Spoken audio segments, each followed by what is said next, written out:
nagpapasalamat talaga ako dito dahil ganito yung volume ng hair ko. Makapal pa rin siya at my age. Tapos hindi na ako masyadong pinapanot. And one thing more, ang pinakagusto ko sa effect niya dito sa part ng face ko, ayan, is pinapapino niya. Ayan o, hindi siya sabog pero pinapapino niya. Pati dito. Ayan, so ganito yung effect ng beard growth sa aking hair. Bakit nga ba na size?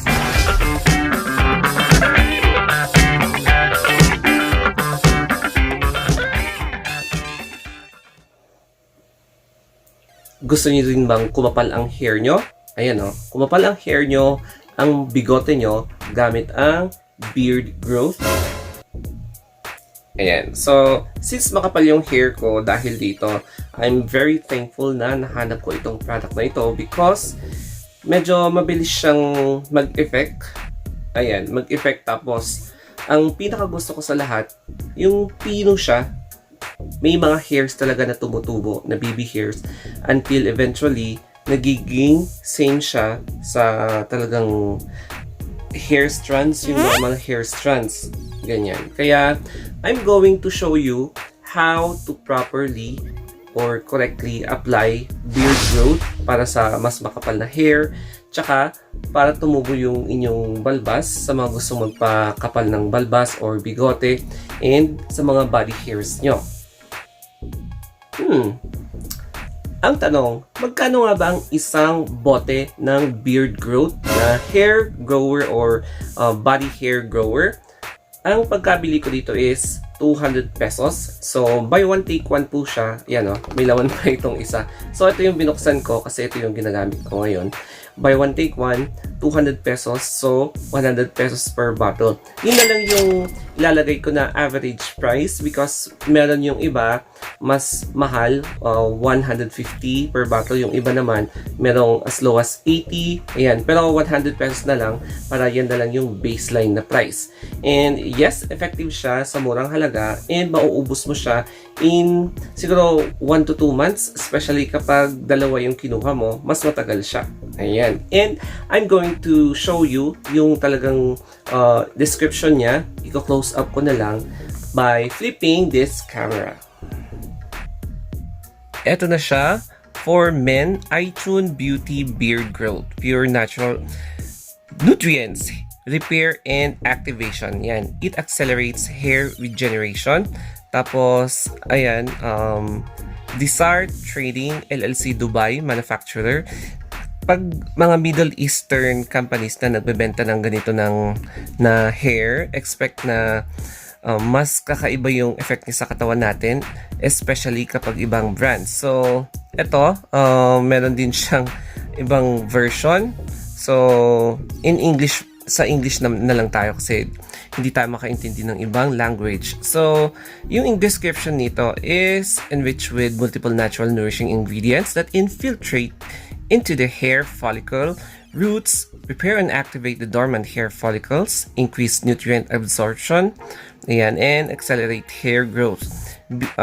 Kung saan mo siya pwedeng i-apply, applicability sa beard, armpit hair, chest hair, pubic hair, and the areas required for hair growth. Ayan, so after bath, usage niya, dapat gamitin mo siya after bath, everyday, apply proper amount, evenly, and fully massage until absorption. So we have here yung ingredients niya.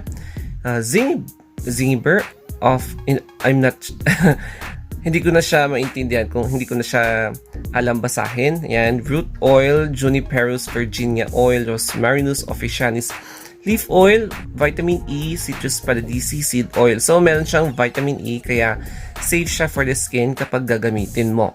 Ayan, deep absorption, deep growth essential oil. Ayan. And then we have here yung bottle, ganyan yung itsura ng bote niya. So, medyo ginagamit ko siya. And nag-order na rin ako before na ganito. And yes, makikita mo talaga yung result niya. Visible results in 2 to 3 weeks. Yes, visible results in 2 to 3 weeks. So, ganyan. And yes, may naanuhan ako na hair sa kamay, sa finger ko. By the way, for men and kapag i-roll mo siya, same din naman yung description niya, applicability, usage, and ingredients. So, i-apply natin sa face. At the same time, I'm going to show you yung 5 facts how to use beard growth effectively. We will be starting off with the first one. Dapat, before you're going to apply this beard growth for your face or any part of your face na requires hair growth, dapat wash the part or maligo na lang kayo para at least ma-cleanse lahat. So, take a bath or you just wash it thoroughly. Especially pag dito, ayan, i-wash nyo rin dito, or pati sa hair, lahat sa mga gusto nyo, sa mga part na gusto nyo hugasan. Because kapag meron kasing allergens or yung mga dirt, tapos yung oil, ayan, they will be blocking the portal of entry for the nutrients sa mga hair follicles nyo. Kasi nga, may mga konting spaces in between your hair follicles for this oil to enter para ma-absorb ng hair follicle nyo. So, that's the first one. Always wash thoroughly the areas needed for applying this beard growth. Ayan, or hair growth. Ayan, and number 2, let's apply this product. So, apply it gently sa mga parts na gusto nyong i-apply. So, for example, ako, let's try sa beard and sa hair and sa dito sa scalp ba? Ayan. And here, we have here. So, kung makikita nyo dito is parang slant siya. Ayan. Slant yung itsura niya. Yan. And then, first, mag-apply tayo dito. So, ganyan siya. Para at least hindi tayo mapapanot. Yan. So, we're going to apply it in the end. And then, kapag gusto nyo magpakaroon ng patilya, so, lalagay lang tayo ng konti. Like that. O, diba? Sa mga gustong magkapatilya, you can apply this in this part of your face. Tapos, if you want a thicker beard, or yan, sa bigote or balbas, maglagay din kayo dito. Ayan. So, apply it in circular motion. And then, over here also, ganyan siya. And then sa mga ibang tao, gusto nila dito, other people want to have their hairs grow over here. Kaya dapat maglagay din kayo ng konti dito. So, ganyan. So, anyway. And then, sa mga iba din na gustong kumapal ang kilay, if you want a thicker eyebrows, ayan, maglagay kayo dyan. Even here.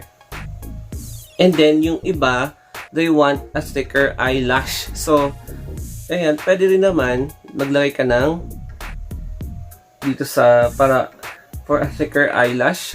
Pwede rin. And then, sa iba naman, they want to have hair growth sa chest nila. So, pwede mo ring lagyan or even sa baba sa pubis mo. And now, ito yung pinakamagandang part, important na part is to massage yung oil. Ayan, no? May nakikita kayong oil. So, massage until your hair follicle fully absorb the product into your ayan, dito sa part na gusto mo. And then, ang maganda dito, may vitamin E siya. So, it does not only nourish the hair follicles but also your skin. So, ayan, basta i-massage thoroughly, massage it properly. So, we are still on the second important part. Ayan. So, ganyan ang important na tips for you to remember. And, I should say, number 3 pala yung massage. Ayan. Basta in circular motion. So, hindi ka, tawag dito. Ayan, o. Para evenly siya. So, I think you massage it for at least mga 1 to 3 minutes. Basta pag mapansin mo na na-absorb na siya, ayan. So, fully medyo na-absorb na ng skin. And let's proceed sa pang 4th. Number 4 na important na tips for you to have at least parang effective na pag-grow ng beard or any part of hair na gusto nyo is to sleep at least 6 to 8 hours a day. Yes, you should at least sleep 6 to 8 hours a day, lalong-lalo na pag adult ka, because importante sa katawan natin na hindi ma-stress. So, stress is one of the key factors to inhibit hair growth. Kapag medyo stress ka talaga, as in, magkakaroon siya ng effect sa mga hormones mo. They will affect the growth of your hair follicles to grow. Kasi nga meron yung tinatawag nilang hair follicle stimulating hormones by your parathyroid and thyroid glands. Yan. Kapag as in stress ka, affected lahat ng mga yung mga hormones mo na kung saan pati yung pagtubo ng hair apektado. And yung number 5 is, of course, drink at least 10 to 12 glasses of water a day. Why? Because yung skin natin is one of the important parts kung saan yung nagkakaroon tayo ng nourishment and nourish niya yung hair follicles natin. Kapag dry yung skin, walang maa-absorb yung hair follicles. That's why it's important to drink at least 10 to 12 glasses of water a day para hindi tayo mukhang hydrated, hindi tayo mukhang haggard, dehydrated, tapos haggard ka. So, saan na ngayon ma-absorb yung nutrients na kailangan ng ating hair follicles? That's why it's important to drink at least 10 to 12 glasses of water a day.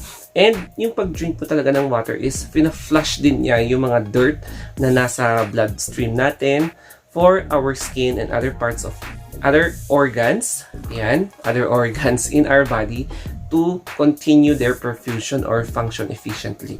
So, here are my 5 tips para at least mapa-grow mo ang inyong mga hair, dito sa ulo, sa kilay, sa, pilik mata, dito rin, sa palbas or bigote, and then sa patilya, dito sa part ng face mo, or even sa chest, or even sa baba. And I hope may natutunan kayo dito sa vlog ko. So if you have any questions, feel free to comment down below or reach me out in my Facebook page, Instagram, or Twitter, The Story of Anthony. So that will be all. Thank you, stay home, and have a good day.